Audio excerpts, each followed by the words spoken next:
ఎన్నుకున్నావు కన్నీళ్లు తుడుచుటకు కన్న తండ్రివైనావు ఎన్నికలేని నన్ను ఎన్నుకున్నావు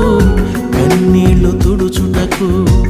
కన్న తండ్రివైనావు కలకాలం నివసించాలని నాతో నీవున్నావు చిరకాలం జీవిస్తానని నీతో నేనుంటాను కలకాలం నివసించాలని నాతో నీవున్నావు చిరకాలం జీవిస్తానని నీతో నేనుంటాను యేసయ్యా